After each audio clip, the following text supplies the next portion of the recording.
Mossy Oak presents ScentBlocker Most Wanted. Brought to you by Mossy Oak. It's not a passion, it's an obsession. ScentBlocker, nothing gets you closer. Browning, the best there is. Ford, and your quality Ford dealers. And by Tree Spider, light, easy, fast, safe.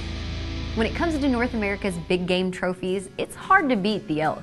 These titans of the West can be found up high in the pines and down low in the junipers. Scott got a chance to hunt some low country elk this past year at Frank and Sherry Ghilarducci's ranch in southeast Colorado. So Larry took on the task of guiding for Scott and our good friend and Alaskan moose guide, Doug Clunder. The ranch is located in southeast Colorado, but it looks like it's in Kansas. As Larry scouted the day before season, he found this land was full of deep gullies, low ridges, and big bulls. Well, it's our first morning here at Frank and Sherry Ghilarducci's ranch here in southeast Colorado. And I got here before Scott and Doug and thought we'd do a little looking around, and they told us where to get to the ranch and just start looking. And here's about 9 o'clock in the morning. We've been hearing bull answer me in the background. We're trying to figure out how to get around to them. I think they've been different elk. Started cow calling. It sounded like it was going to be a little bull by the sound of the bugle. As you see there, big 6x5, he's got the end of his main beam broke off. I could have just reeled him in like a fish right there. So he didn't smell us, he didn't see us. We're gonna sneak out here, see if we can't find some more. This is gonna be good.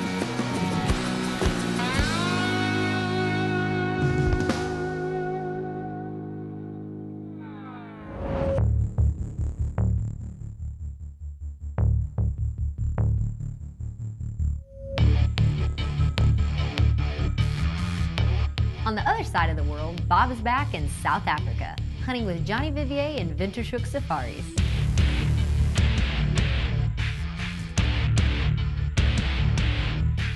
I've still got a kudu, a gemsbuck, a black wildebeest, a blue wildebeest still on my list, and I'm not so certain that there may be a couple others that if they come in, we're going to put the smack on them.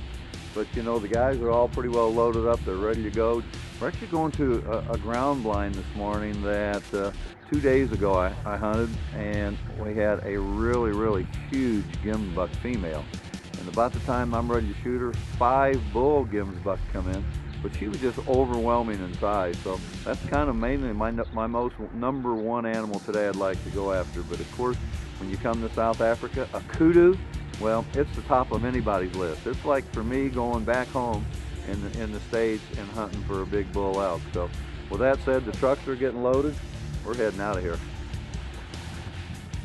Kudu and elk, the gray ghost and wapiti, big game trophies from different parts of the world that bring hunters from far and wide. Stick around, because after the break, we'll see how Scott and Bob fared, chasing these trophies of the sagebrush on ScentBlocker Most Wanted.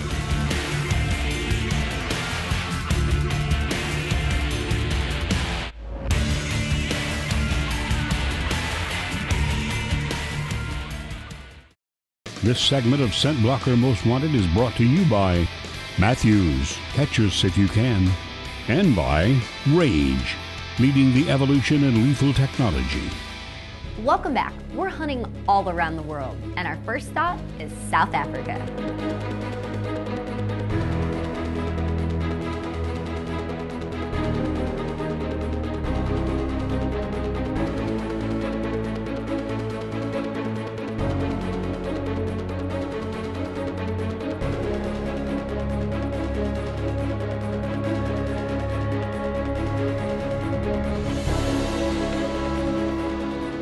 You know, one thing about hunting here in South Africa that is great, with these cool nights, these animals don't get up and really move when it's cold. So, you know, a guy can actually probably sleep in at 6:30. We finally got in the blind, got everything set up, cameras ready. But, you know, I still got a pretty good list of animals that's on my most wanted list. Now, I'm looking for a gemsbuck, a kudu. Chances were pretty good that Bob was going to see a kudu at this blind. Just the day before, he had set out a cuttyback and got some shots of one kudu in particular. The PHs told him about this bull that had sustained a significant injury, most likely from a fight with another kudu.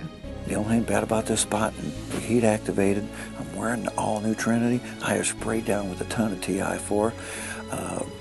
And the problem being, the wind is not right for this blind. But I was so hung up and so determined to come back this blind and was told not to because of the wind. Hopefully I can just prove a point.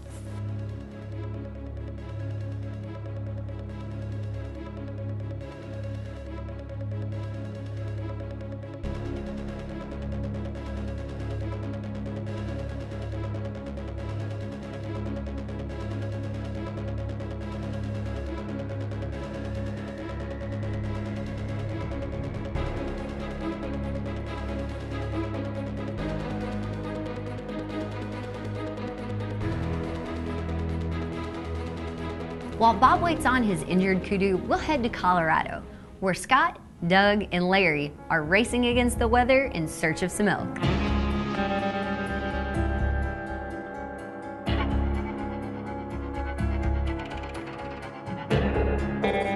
As soon as it clears, they've got a bull responding.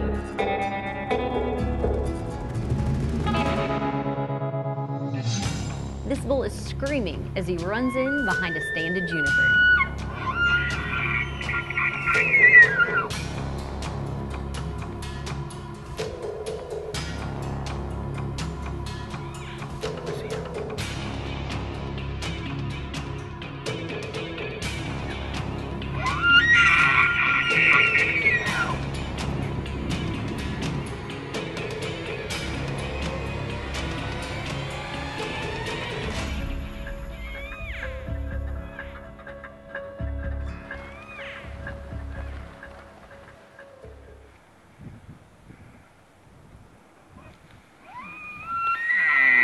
Well, right here is where all heck breaks loose. I'm about 75 yards behind Scott and our two videographers. Doug Klunder's with me. So I'm calling and bugling this bull, and I can hear him just getting closer and closer, and I can tell he's coming fast. Well, the bull comes out, his attention's over the hill on me, and right about this time, one of our camera guys, and I'm not going to say which one, he's all set up, holding that camera by hand and trying to be still, and one of his feet slips in that gravelly area that he's standing in.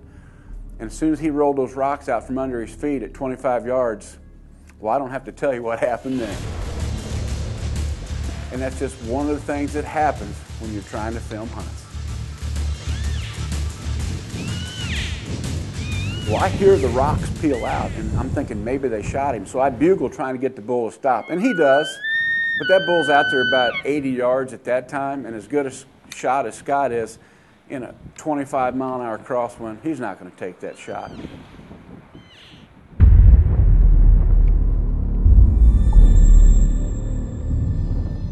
But even miss encounters like that are the things that keep you coming elk hunting year after year. While Larry and Scott track down their next elk, let's check out this week's edition of Rack Focus. We're all well aware of gun control has been the big topic of national issues here lately. A lot of hunters seem to think, well, why not some of these gun laws be okay because they're not, pointed towards hunters. The national media has done such a good job of dividing us gun owners. You really have to hand it to them. They've done a good job because they have a lot of people who are gun guys, hunters, saying, I don't need a 30-round magazine. Well, I guess that'd be okay to go ahead and abolish those and make those illegal. I don't use an AR platform for anything. People have to realize that the Second Amendment has nothing to do with hunting. The Second Amendment was not established for hunters. It was established for us as citizens, law-abiding citizens, to protect ourselves. So we as gun owners, hunters, we all better get on the same page real quick, or we're going to lose this war. There'll be no argument in this panel, I'm sure, because we're pretty heartfelt about this. And I think Scott makes the great point is people don't think beyond their own interest and their own desires and their own situation. So they say, I don't need a 30-round clip, and you know what? I guess I don't have an AK-47. It'd be okay if they ban those. Our Second Amendment is like an egg, and when you crack it, whether it's a 30-round clip or an AK or an AR platform or whatever it might be, it is the beginning of the end, and we're getting cracked and fragmented now. And if there's ever been a call to action, join the NRA, join Safari Club, join your local gun club, and come together. And even if you're not a hunter, you're still a citizen of the Republic of the United States, and you still should be a constitutionalist. The rest of this discussion is waiting for your thoughts at facebook.com/ScentBlocker Most Wanted.